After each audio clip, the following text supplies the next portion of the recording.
इसको GI system कहा जाता है, नर्वस सिस्टम होता है। सेकंड वेव जो कोविड के स्ट्रेन्स है, एक तो फर्स्ट वेव में खाली एक स्ट्रेन था, और जो सेकंड वेव आई है इसमें आपने सुना होगा बहुत से स्ट्रेन है। ब्राजील का कोई स्ट्रेन है, यूनाइटेड किंगडम का कोई स्ट्रेन है, कनाडा का कोई स्ट्रेन है। तो इस सेकंड वेव में बहुत से स्ट्रेन आए हुए हैं, और बहुत वाले स्ट्रेन डिफरेंट सिस्टम्स के, बॉडी के different system, central nervous system को इफेक्ट कर रहे हैं, गैस्ट्रोइंटेस्टाइनल सिस्टम को इफेक्ट कर रहे हैं। तो उनके सिम्टम्स भी डिफरेंट है, जैसे नौसिया हो रहा है, जैसे उल्टी आना शुरू हो रहा है, डायरिया सिस्टम हो रहा है, या तो लॉस ऑफ स्मेल पहले भी था, बट इस टाइम क्या हो रहा है, उनकी इंटेंसिटी ज्यादा बढ़ रही है और उनकी सीवियरिटी ज्यादा हो रही है। इसमें आपने देखा होगा जो फर्स्ट वेव में केसेस होने में पूरा एक साल लग गया, जितने केसेस पुराने एक साल में हुए, इस बार सेकंड वेव में उतने केसेस कुछ ही महीनों में हो गए। आप देख पा रहे होंगे राइट साइड में जो ग्राफ है, पूरा एकदम पूरा एक पीक ले लिया इसने पहले ही कुछ एक दो महीनों में। सो सेकंड वेव में जो वायरस था ये बहुत ताकतवर वायरस है। आज सुबह की ही न्यूज आई है कि 15 टाइम्स साउथ के आंध्र प्रदेश के जो स्टेट है उसमें वायरस N440K का एक स्ट्रेन पाया गया है, जो 15 टाइम्स मोर लीथल पाया गया है बाकी वायरस से जो अभी तक पाए गए हैं। सो सेकंड वेव के लिए हमें पूरा कमर कस के रहना पड़ेगा, जो अभी हाईलाइट किया गया है। अब मोर इम्पोर्टेंटली जो हमें ऑलरेडी पता है, हर एक भी कहा जा सकता है कि कोविड का एक्सपर्ट पिछले 1-1.5 साल से हो गया है, क्योंकि हमें रेगुलरली मोबाइल्स के जो फॉरवर्ड्स के थ्रू इंफॉर्मेशन पहुंचती रहती है। बट हमें जानना चाहिए कि जो कोविड किस तरीके से फैलता है, कोविड कैसे फैलता है। इंपॉर्टेंटली कोविड 2 तरीकों से फैलता है, या तो डायरेक्ट ट्रांसमिशन से फैलता है। कैसे फैलता है, जो इन्फेक्टेड पेशेंट होता है उससे अगर आपको डायरेक्टली कांटेक्ट हो जाएगा, उससे डायरेक्ट ट्रांसमिशन से आपको फैल सकता है। और सेकेंडली होता है इनडायरेक्ट ट्रांसमिशन से। इनडायरेक्ट ट्रांसमिशन से मानिए अगर इन्फेक्टेड पेशेंट ने किसी हाई टच सरफेस पे उसने उस पे छुआ होगा, या उसका इन्फेक्टेड कोई मटेरियल ने आपने उस इन्फेक्टेड मटेरियल को छुआ होगा, तो उस वजह से आपके हाथ पे वो इन्फेक्टेड मटेरियल लगा होगा, जैसे कि इस डायग्राम में दिखाया है, या आपने किसी इन्फेक्टेड आदमी से हाथ मिलाया है, फिर वो पार्टिकल्स आपको लग के आप उससे इन्फेक्ट हो सकते हैं, जैसे कि इस डायग्राम में दिखाया। आप इससे बिल्कुल वाकिफ है। तो आपको डायरेक्ट इन्फेक्शन से बचना है और इनडायरेक्ट इन्फेक्शन से बचना है। ज्यादातर कोशिश करनी है हमें जो इनडायरेक्ट इन्फेक्शन से हमें कैसे बचना है। उस चीज के लिए हमारे पास क्या साधन है। डायरेक्ट इन्फेक्शन से बचने के लिए हमारे पास एक तो सोशल डिस्टेंसिंग, जो हम कहते हैं सोशल डिस्टेंसिंग बरतनी है, जो हम आगे जानेंगे। बट इनडायरेक्ट इन्फेक्शन से बचने के लिए हमारे पास जो इंपॉर्टेंटली है हैंड वॉशिंग। हैंड वॉशिंग का साधन है, उसके लिए हम सोप एंड वाटर का इस्तेमाल करेंगे, जो हम पिछले 1-1.5 साल से सोप एंड वाटर का इस्तेमाल कर रहे हैं और सैनिटाइजर का इस्तेमाल कर रहे हैं। सोप एंड वाटर का इस्तेमाल 20 से 40 सेकंड का इस्तेमाल करना है सोप एंड वाटर से, और हैंड सैनिटाइजर जिसमें 70% से ज्यादा अल्कोहल हो, वो हैंड सैनिटाइजर्स इस्तेमाल करने हैं। और दूसरा रेस्पिरेटरी हाइजीन, जिसमें आपको मैंने कहा कि अगर आपको लग रहा है कि कोई साइन सिम्टम हो, तो छींकने के टाइम या खांसी करने के टाइम आप रेस्पिरेटरी हाइजीन का इस्तेमाल कर सकते हैं। रेस्पिरेटरी हाइजीन का मतलब सिंपल है कि अगर आपके पास हैंकरचीफ है या टिश्यू है, खांसने या छींकने के टाइम उसका इस्तेमाल करें। अगर आपके पास नहीं है तो बगल में या कोनी का इस्तेमाल करें, ताकि आपके जो रेस्पिरेटरी ड्रॉपलेट्स है वो आप एयर में ऐसे ही डिस्पेल ना करें, ताकि आपकी जो सराउंडिंग्स में वो रेस्पिरेटरी ड्रॉपलेट्स ना जाएं और जो आपके आसपास के लोग हैं उनमें वो ना फैले। और सिमिलरली जो मैंने आपको कहा कि इनडायरेक्टली आप कैसे जो पेशेंट के साथ कैसे बच सकते हैं, वो है कि आप सोशल डिस्टेंसिंग का व्यवहार करें। इसमें क्या हो सकता है, हमारे पास जो अभी 4 चीजें हमारे पास जो साधन है कोविड के वायरस से बचने के लिए, वो हमारे पास सोशल डिस्टेंसिंग है, साथ ही साथ हमारे पास मास्क पहनना है, तीसरा चीज हमारे पास हैंड वॉशिंग है, सैनिटाइजर्स है और रेस्पिरेटरी एटिकेट्स है। तो ये एक साथ ये अलहदा अगर हम यूज करेंगे वो हमें उतना प्रोटेक्ट नहीं कर सकते हैं। बट देखा गया है रिसर्च में कि अगर 5 चीजें हम एक साथ एकत्र करके यूज करें तो वो हमें ऑलमोस्ट 90 to 99% प्रोटेक्शन दे पाते हैं। और साथ ही में अब रिसेंटली हमारे पास वैक्सीन भी आ चुकी है। अगर हम 7 चीजें एक साथ यूज करते हैं तो ऑलमोस्ट हम श्योर हो पाते हैं कि हम पूरा इस कोरोना वायरस के प्रभाव से बच सकते हैं। अब रिसेंटली हम इस पिक्चर में देख सकते हैं कि हमारे पास ये डिफरेंट लोग हैं, बुजुर्ग लोग हैं, हेल्थ केयर वर्कर्स हैं, डॉक्टर्स हैं, ओल्ड एज पेशेंट्स हैं।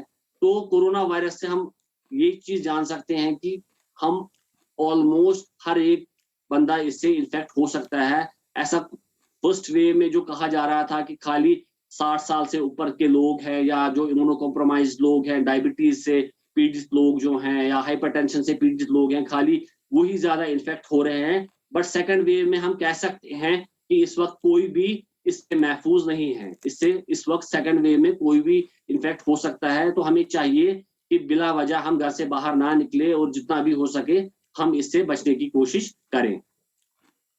तो हम इन्फेक्शन प्रिवेंशन कंट्रोल मेजर्स जो मैंने अभी 7-8 चीजों का नाम लिया, हम क्यों वो करें? क्योंकि इससे हम एक तो अपने आप को प्रोटेक्ट कर सकते हैं, दूसरा एक तो हम अपने पेशेंट्स को या तो अपने बच्चों को प्रोटेक्ट कर पाएंगे, हमारे जो स्कूल गोइंग चिल्ड्रन है उनको प्रोटेक्ट कर पाएंगे, और मोर इम्पोर्टेंटली अपनी फैमिलीज को हम प्रोटेक्ट कर पाएंगे, अपनी कम्युनिटी मेंबर्स को प्रोटेक्ट कर पाएंगे, और मोर इम्पोर्टेंटली अपने एनवायरनमेंट को प्रोटेक्ट कर पाएंगे। अब ये सब कुछ जानने के लिए आपने देखा होगा पिछले 1-1.5 साल से हम हर जगह फेसबुक पे, सोशल मीडिया पे आपने जो भी लीडर्स देखे होंगे, हर एक स्लोगन बोल रहा होता है, break the chain, break the chain. तो ये कौन सी चेन ब्रेक करने की बात चल रही है? तो ये हमें जानने की यहाँ पर आवश्यकता थी।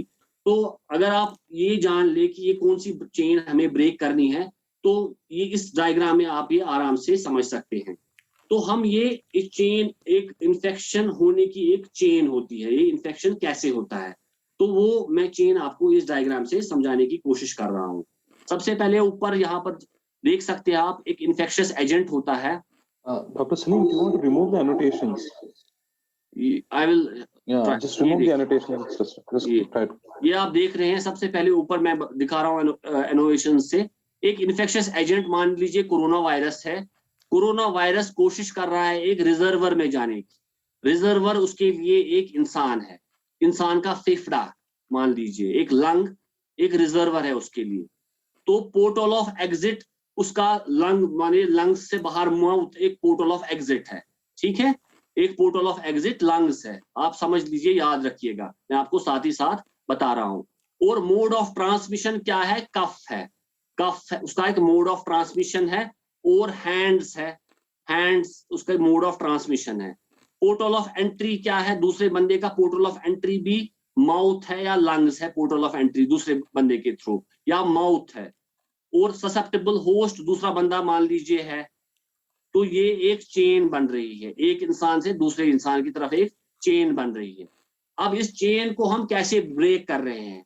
तो मान लीजिए यहाँ पर रिजर्वर एक ह्यूमन है, पोर्टल ऑफ एग्जिट इसका, मैंने आपको बताया कि पोर्टल ऑफ एग्जिट इसका माउथ है। अगर हम इस जगह पर, माउथ की जगह पर, हम इस जगह पर ब्रेक करने के लिए एक मास्क लगा रहे हैं, मास्क लगाने के लिए तो एक चेन यहाँ पर मैंने मास्क लगा दी इधर पे, तो यहाँ पर ये ऑर्गेनिज्म इस इंसान के बाहर जा नहीं रहा है। और मोड ऑफ ट्रांसमिशन यहाँ पर मैंने हैंड्स आपको बता दिए।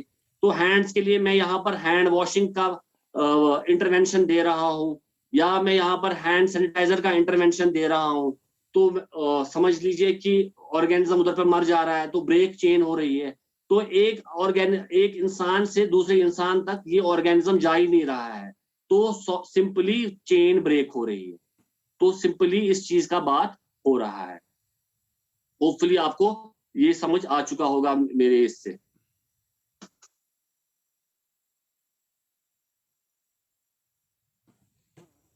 फर्स्ट पहले 6 महीने तो मास्क लगाने में हमें बहुत डिफिकल्टीज हो रही थी, हमारे पास बहुत से एक्सक्यूजेस थे, हम मास्क लगाए ना लगाए। बट 6 महीने के बाद हम थोड़ा बहुत मास्क लगाना तो सीख गए हैं। बट मोस्ट कॉमनली जो हमारे प्रधानमंत्री जी ने भी एडवाइस किया हमें कि हम एक क्लॉथ मास्क लगाएं, एटलीस्ट क्लॉथ मास्क लगाएं। तो मैंने भी यहाँ पर क्लॉथ मास्क ही एडवाइस करा है यहाँ पर लगाने के लिए, क्योंकि सब लोगों के लिए अफोर्डेबल नहीं है कि वो मेडिकल मास्क लगाएं। तो क्लॉथ मास्क के लिए हमें मोस्ट इंपॉर्टेंटली क्या करना चाहिए? सबसे पहले क्लॉथ मास्क लगाने के लिए जब हम ऑफिस के लिए निकले या घर पर भी जब भी हमें बाजार के लिए जाना हो, हमें अपने हाथ धोने चाहिए क्लॉथ मास्क लगाने के लिए, उसको टच करने से पहले। और उसके बाद उसको स्ट्राइप से पकड़ने के लिए स्ट्रिंग जो उसके साथ अटैच होता है उसको पकड़ना चाहिए, इंस्पेक्ट करना चाहिए ताकि वो क्लोथ मास्क कहीं पर फटा ना हो, डैमेज ना हो। उसके बाद सीधे उसको अपने चेहरे पर फिक्स करना चाहिए, एडजस्ट करना चाहिए और देखना चाहिए साइड्स में उसको कोई गैप ना लगा हो, साइड्स में ऊपर से कोई गैप ना हो या नीचे से कोई गैप ना हो। और कोशिश करना चाहिए ऊपर से उसने अपने नाक के पास पूरे से अटैच हो, साइड से अटैच हो और नीचे चिन्स के साथ भी वो अच्छे से अटैच हो।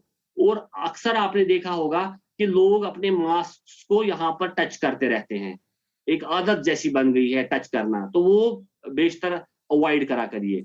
और अपने हाथ अपने मास्क को रिमूव करने से पहले, क्योंकि यूजुअली हम फैब्रिक मास्क हम यूजुअली रीयूज करते हैं, तो अपने हाथ जब भी आप शाम को वो रिमूव करें, अपने हाथ पहले धो लीजिए रिमूव करने से पहले, और कोशिश करिए अपने स्ट्राइप्स से पकड़कर अपने मास्क को रिमूव करें। जो सामने वाला एंड होता है मास्क को उसको ना पकड़े, और अपने मास्क को pull the mask away from the face, अपने मुंह से दूर रखकर मास्क को रिमूव करें, क्योंकि अगर मास्क पर कोई भी पार्टिकल या गंदगी लगी हो वो आपके फेस पर ना लगे, ताकि आप कंटामिनेट ना हो और आपका अगर फॉर एग्जाम्पल कोई वायरस उस पर लगा हो वो आपको इन्फेक्ट ना करे। और कोशिश करें कि अगर आप वो मास्क रीयूज कर रहे हैं आप उसको क्लीन पेपर क्लॉथ या पेपर बैग में रखें, ताकि वो आप नेक्स्ट टाइम 24 घंटे के बाद अगर आपको वो रीयूज करनी है वो रखें। यूजुअली हमें आदत हो गई है हम उसको लटका कर कहीं पर रख देते हैं, तो कोशिश करना चाहिए उसको पेपर बैग में रखें। तो कोशिश करें उसको स्ट्राइप से पकड़कर पेपर बैग में डालें और सोप और डिटर्जेंट में उसको वॉश करें, और फिर इस तरीके करके आयरनिंग करके उसको नेक्स्ट टाइम आप उसको रीयूज करें। और जब जैसे ही आप उसको शाम को घर में जब आप रख रहे हो उसके बाद आप अपने हैंड्स को अच्छे से क्लीन करें। ये डूज है जब आप फैब्रिक मास्क को यूज कर रहे हैं। और क्या हमें नहीं करना चाहिए, एक मिनट में, जो कभी भी डैमेज मास्क यूज नहीं करना चाहिए, फटा हुआ मास्क यूज नहीं करना चाहिए, लूज वाला मास्क नहीं यूज करना चाहिए। हम अक्सर बोलते हैं कि मास्क लूज रहे, हवा भी आनी चाहिए, ऐसा कभी नहीं यूज करना चाहिए। रिसेंटली रिसर्च में कहा गया है कि डबल मास्क अगर कोई पहने that is more effective. Mask हमें अक्सर देखा होगा कुछ लोग मास्क खाली माउथ को कवर करने के लिए रखते हैं और नाक हमेशा लूज रखते हैं, नाक ओपन रखते हैं, जैसे इस फोटो में दिखाया गया है। कभी भी मास्क खुली नहीं रखनी, अपनी मास्क रिमूव नहीं करनी चाहिए जहां आपको लगे कि 1 मीटर से कम डिस्टेंस है आपको किसी आदमी से। कभी भी मास्क इतनी भी टाइट नहीं बांधनी चाहिए कि कोई सांस नहीं आ रही है आपको। कभी भी गंदी वाली मास्क नहीं पहननी चाहिए, और अपनी मास्क किसी के साथ भी शेयर नहीं करनी चाहिए, ख्याल रखना चाहिए। कॉमन इंसान के लिए कुछ एडवाइजेस हैं।